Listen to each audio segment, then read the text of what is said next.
ESPN's Tom Luginbill is with us now. You will see him Saturday on ABC 3340 with a 2:30 Illinois-Nebraska kick from Lincoln. Welcome in, Luke. How are you? I'm good, and the best part of my day so far is watching the three of you little mice scramble back into the studio knowing that you're late coming off of the commercial break. Brownie, I give you some props. You're the only one where you were supposed to be when you were supposed to be there. I saw Jim moving faster than he's ever moved in his entire life. And then Lance was the best. Lance was on that side already, so he just kind of slid in. Yeah. That's actually why we put Lance on that side to the door, so he's sliding in and out. And I got the keg behind me, Luginbill. So. Well, there you go. You got the right spot. Yeah, exactly. We designed it all around LT. Luginbill presented each week by AAATix, AAATix.com, 822-7382 for your tickets to Alabama going to Baton Rouge next week. Auburn taking on Arkansas this week. AATix, 822-7382. I want to start with Clemson, Luginbill. I don't know how much of a chance you got to see after Cade Klubnik came in. You saw him in the garbage time against Georgia Tech. It struck me in actual time against Syracuse how little they allowed him to throw the football. Do you think that is any representation of the fact that they're wanting to ease him along a little bit and he might not be the obvious upgrade from DJ that a lot of people would want him to be? No, I just think they needed a spark, and they weren't going to just throw him to the wolves and say, hey, you have to go win this thing. We're going to throw it 25 times. DJ had kind of reverted back to what we saw in all of 2021. He had been playing really good football up into that point. And I think Cade Klubnik's going to be just fine. What we've got to realize, and it's so hard for fans sometimes, is when you are a freshman quarterback, I don't care how highly touted you are, it is a steep, steep learning curve. If it wasn't, we'd be seeing all of these highly touted guys jumping into college football and taking the world by storm. Guess what? We don't. That happens very, very, very rarely. And so I just think that Dabo Swinney did what the head coach is supposed to do. DJ didn't have the right stuff. You pull him, you sit him down, and you try to do what's right for the team. I thought that Cade Klubnik made just enough plays to put them in position to win the football game. I mean, Clemson couldn't have done any more to lose it. And the only reason why they really didn't is because of the 10 penalties at Syracuse, or that they did win it is because of the 10 penalties that Syracuse committed during the second half. And so they're going to be fine whatever direction they go in. I do think that enough equity has been earned on behalf of DJ's performance up until the Syracuse game to give him the opportunity to correct it. If that doesn't happen, then, of course, you're going to start see more, clamoring for Cade Klubnik. And the coaching staff may be forced to make that move based off of DJ's performance going forward. Which coach mismanaged their lead worse, Dino Babers or Steve Sarkisian? And I say this because of the lack of touches for Sean Tucker and Bijan Robinson, both in the second half when they had healthy leads. I would say Sark, and I'm not just saying that because I was there on the sideline. But I also got to see the end of the Syracuse-Clemson game because it was right before ours on the same network. And the reason why I would say Sark is it was abundantly clear probably with about 5 minutes left in the second quarter that Texas was a completely discombobulated unit in the passing game. For whatever reason, they could not get on the same page. One guy is zigging, one guy is zagging. You have open guys running down the sideline. Quinn Ewers just flat out misses him. And you get into the second half, and all you have to do is continue to keep handing the ball to Bijan Robinson. Limit the touches that the offense for Oklahoma State was going to have. If you recall, Texas is not a counter team. Texas is an inside and outside zone team. And then they line up and they run the counter at Oklahoma State. Oklahoma State did not expect that. Mike Gundy told me at halftime, hey, listen, we got to stop the counter. So they went in at halftime, came back out of the locker room, had a nice little adjustment, but they didn't stop it entirely.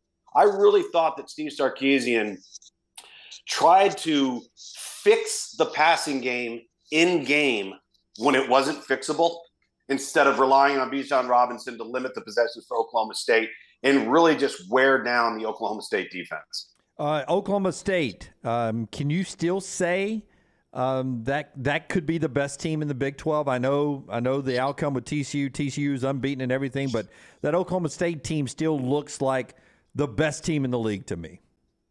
They are. They may also be the most injured, and I think that's the big concern right now. They came into that matchup versus Texas had to play 3 true freshman wide receivers, albeit all 3 are really, really good, especially number 6, Stephon Johnson. But that's not Oklahoma State's mode of operation, right? They're a developmental program. They want to play with redshirt sophomores and redshirt juniors.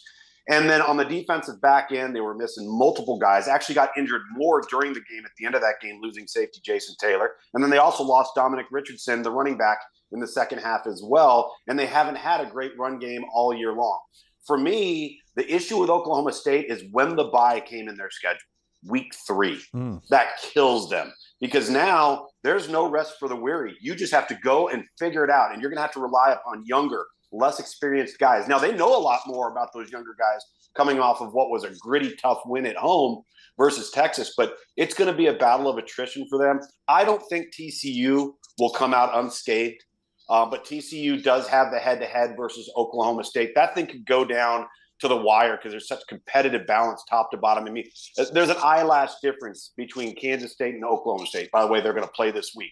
There was an eyelash difference in double overtime between TCU and Oklahoma State. Baylor, Texas still battling. Maybe Oklahoma rebounds some way, somehow. What if Kansas gets their quarterback, Jalen Daniels, back? I think we'll go way into November before we know the outcome of the Big 12. ESPN's Tom Luginbill is with us, and he is presented each week by AAATix, AAATix.com, 822-7382. Tickets to Alabama at Baton Rouge, tickets to Auburn taking on Arkansas, the Iron Bowl coming up, all of that at AATix, 822-7382. Lugs is on the JohnstonRVCenter.com hotline. You can see him on the Illinois-Nebraska game, 2:30 ABC 3340. If Oregon had opened with Portland State, Bo Nix, no, listen, Bo Nix would be the leading Heisman candidate, and we would be talking about how amazing Oregon is. They didn't. They played Georgia. Should I believe they have improved this much since the Georgia game, or the schedule has become that much more beneficial for them? Combination of both, but I do think they've vastly improved. And they've improved because of Bo Nix and because of the offensive front's production and their ability to protect him. And I think maybe more so than anything else, Kenny Dillingham maybe going back to the drawing board a little bit and saying, hey, listen, we've got to start doing things that he's comfortable with. Not necessarily what I want to do as a system, but what does Bo Nix do well? What does he not do well? How do we accentuate those strengths and then mask those weaknesses? And they've got playmakers around them. To be honest with you, I was stunned at how that game unfolded up in Eugene. I did not expect to see a performance like that out of UCLA. And credit Oregon. And now we're going to sit here looking at the rest of the way. Oregon does have Utah later on. All right. But I do think that what's interesting with all of this as it unfolds is Oregon's pretty good. And teams improve throughout the season, and they either get better, they get worse, they rarely stay the same. And Oregon could be the 2014 version of Ohio State. Do you remember that game at home in the Horseshoe, and Virginia Tech waxed Ohio State? And by the way, the next week I had Virginia Tech, and they lost at home to East Carolina. And then we all know what happened with Ohio State the rest of the way, and they did it with a third-team quarterback. So if you look at how the rest of this thing is going to play out, if you have a one-loss Big 12 champ, let's just say you have a Tennessee versus Georgia scenario. Georgia beats Tennessee. Tennessee has a loss. Alabama goes to the SEC championship game. They beat Georgia. You have 3 one-loss SEC teams. You have a one-loss and an undefeated Big 10 team.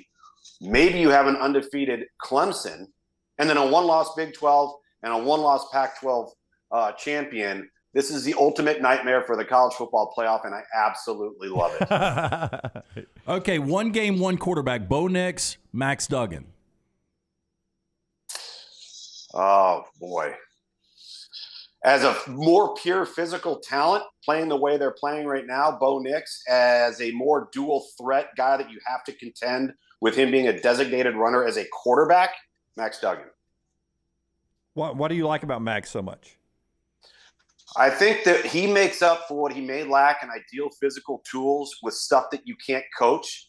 And then he's been more than a willing participant to be a runner that's not necessarily improvising. He'll do that. He'll do some of those things that Bo Nix can do too, where you get out of the pocket and you turn a negative into a positive. But they run true quarterback counter, true quarterback read, quarterback keep, and he's been a huge focal point for that offense. You got to remember, they lost Zach Evans, who went to Ole Miss. Now, right now, Ole Miss is sorely missing Zach Evans because now they don't have that 1-2 punch with Quinshon Judkins. So, you lose a horse like that in the backfield for TCU. I think it really shows just how much Max Duggan has meant as a runner in that offense. Everyone seems to already be looking ahead to number 3 Tennessee at number 1 Georgia next week. Any concern at all for Tennessee hosting Kentucky or Georgia and Florida in the cocktail party this weekend for the 2 high-ranked teams? I think the biggest concern probably has to be for Tennessee. Not that they're not capable of handling it, not that they're not playing exceptional football, because they are, but it's also been a long time since this program has been in this position where everybody's patting them on the back and the accolades are starting to come, and it's a high-profile, high level of exposure. Had game day there a couple of times. I mean, to me, how does Tennessee handle this? Because let me tell you something. Kentucky's going to go into that game with everything to gain, nothing to lose, primed to knock them off, and in a position, now that they got Chris Rodriguez back, can they limit the amount of possessions that Tennessee has on offense? Because that's really the name of the game, guys here. I mean, you're not going to get in a track meet style game and expect a positive outcome with Tennessee if you're Kentucky, because that's not their style of play.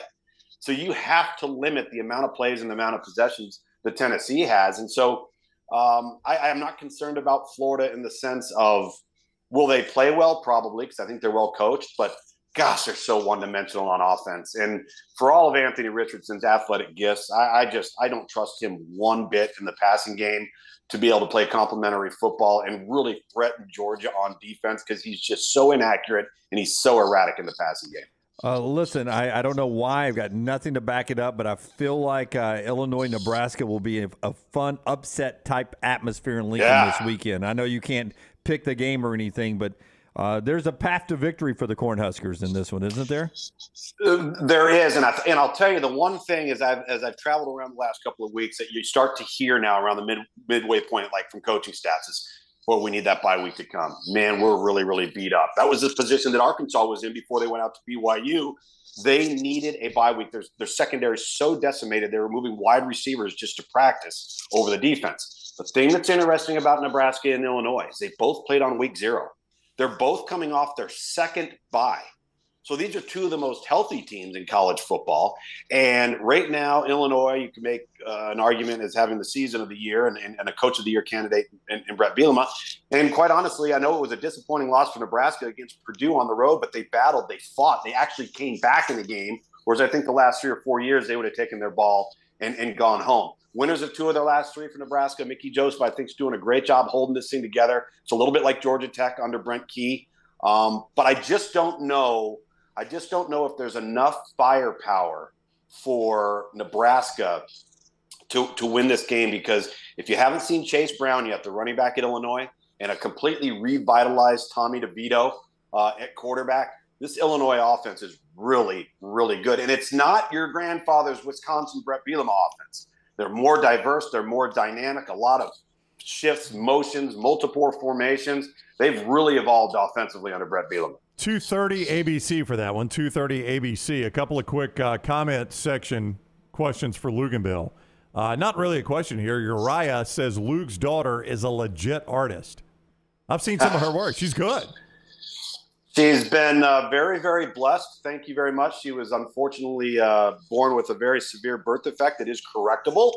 And we've been battling that for her young, almost 15 years. But I think that's kind of how God works sometimes. You create a challenge and then you provide her this gift. And we started noticing about 4 years old. And, you kind of go through the whole, her parents, we think she's a good artist thing. And then that started to change really quickly. So I appreciate that compliment. I know she would too. Yeah, she's really good. Yeah. How was the DC trip? Was that a fun trip? Were you just DC? Were you in DC recently? Did I see that? No, you and your daughter somewhere. So it wasn't that good. Yeah. So you didn't enjoy No. I was in OKC. Yeah. Oklahoma City. That's what he meant. Yeah. Robert says he's curious if you have seen Black Adam, and if so, do the post-credit scenes indicate DC may have finally gotten their act together? I haven't seen it yet because of my return from Oklahoma City. Didn't happen until late Sunday afternoon due to my Sunday radio show. And I try to, if I can, have a 2-hour break from football each and every week that either occurs on a Monday or Tuesday night. And it may be a variety of different things depending on the week, but sometimes it's a movie just to escape.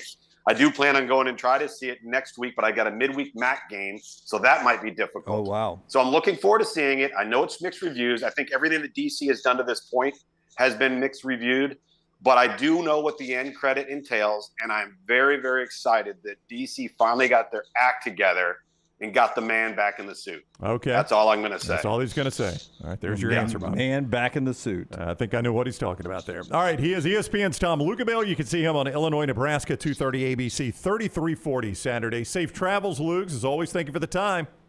Thank you, guys. Have a great week. All right, buddy, you too. See Take you, care. Luke. Luginbill with us on the JohnstonRVCenter.com hotline, presented each week by AAATix. AAATix.com is the website. 822-7382 is the number. All your tickets to Alabama's travels to Baton Rouge, Auburn, Arkansas, Iron Bowl coming up. All of that at AATix, 822-7382.